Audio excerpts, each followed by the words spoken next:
Historia del método Rosa. El método Rosa fue desarrollado en Canadá por Michael San y Dino Villalta, estudiantes del PhD de la Universidad de McMaster y el profesor David Andrews, presidente de liderazgo de investigación del Departamento de Kinesiología de la Universidad de Windsor, y publicado en 2012 en la revista Applied Ergonomics.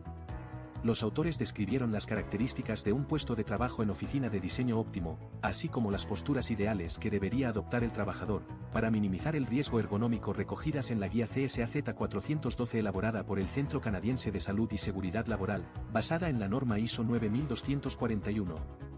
Para determinar el nivel de riesgo de un puesto, el método Rosa analiza el grado de desviación existente entre el puesto evaluado y dichas características ideales.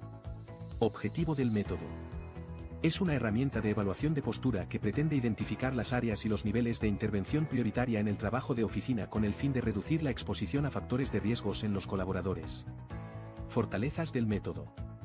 El método Rosa permite evaluar, de forma rápida, aquellos riesgos posturales que pueden existir en puestos de trabajo de oficina dotados de pantallas de visualización de datos, a través de la observación de la postura adoptada por el usuario. ¿Cómo evaluar el método Rosa?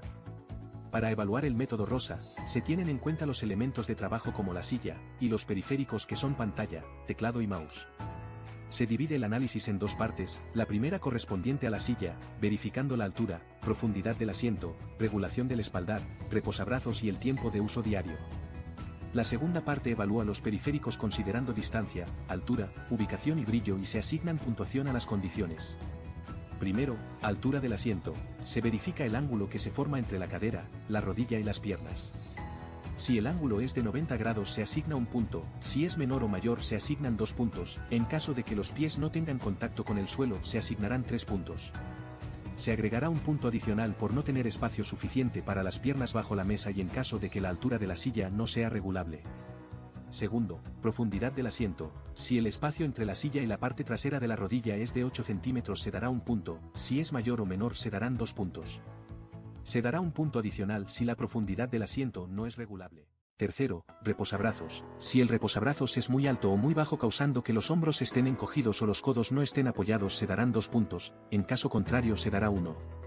Se agregará un punto si los reposabrazos están demasiado separados, la superficie es dura o está dañada y si no es ajustable.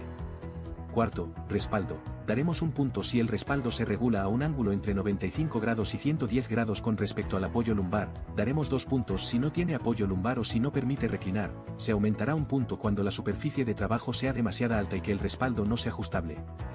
Quinto, pantalla. Si está demasiado alta provocando extensión de cuello se darán 3 puntos, si está por debajo del nivel de los ojos a más de 30 grados se asignarán 2 puntos, si se encuentra a nivel de los ojos y a una distancia entre 45 y 75 centímetros se dará un punto.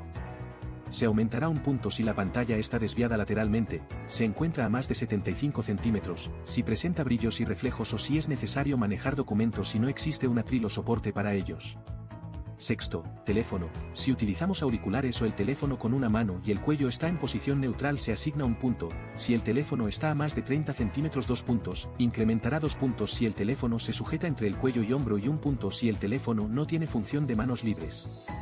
Séptimo, teclado. Si las muñecas están rectas y relajadas se dará un punto, si las muñecas están extendidas a más de 15 grados se darán 2 puntos, se dará un punto adicional si las muñecas están desviadas lateralmente, si los hombros están encogidos y el teclado alto, o si la superficie en que reposa no es ajustable. Octavo, mouse. Si está alineado con el hombro se dará un punto, de caso contrario se darán 2 puntos. Se incrementará en un punto si el mouse es muy pequeño o el reposamanos es muy duro y en 2 puntos si el mouse y el teclado están a diferentes alturas. Noveno, tiempo de uso diario. Se dará un punto adicional por usar más de 4 horas y se restará un punto por usarlo menos de 1 hora. A continuación, revisaremos un ejemplo de una persona que realiza trabajo en modalidad home office. Como podemos evidenciar en la imagen, a la altura de la silla asignaremos un punto porque el ángulo es igual a 90 grados. Para la profundidad del asiento se asignan 2 puntos, uno por distancia de 8 centímetros entre el espacio del asiento y las rodillas y otro por no ser regulable la profundidad. A los reposabrazos asignamos 3 puntos, 2 por los reposabrazos demasiado bajos y un punto por no ser regulables. En el espaldar encontramos que es reclinable entre 95 grados y 110 grados pero no es ajustable en altura, esto nos da una calificación de 2 puntos. Se le pregunta a la persona cuánto dura sentada en su jornada laboral, indicando más de 4 horas, así es que se le asigna un punto adicional. Para obtener el resultado final de la silla se suma la altura y la profundidad del asiento obteniendo 3 puntos, se suma la puntuación del respaldo y del reposabrazos obteniendo 5 puntos. Al cruzar los datos en la tabla, encontramos una puntuación final de 4. La pantalla obtiene un resultado de 1 punto al encontrarse entre 45 y 75 centímetros a nivel de los ojos. El teléfono obtiene 1 punto por utilizar auriculares. Al mouse se le asigna una puntuación de 1 al estar alineado con el hombro.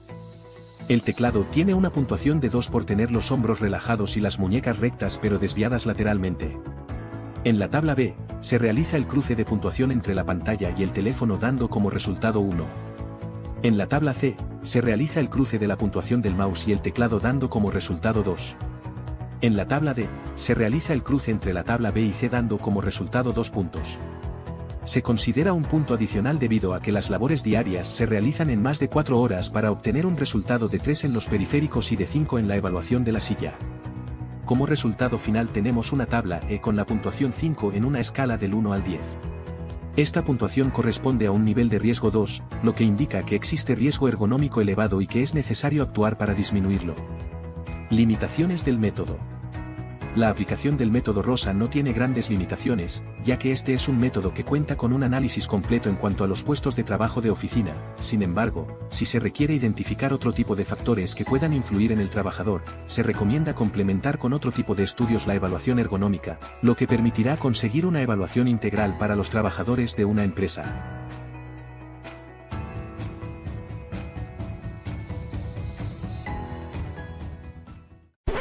Created using Powtoon.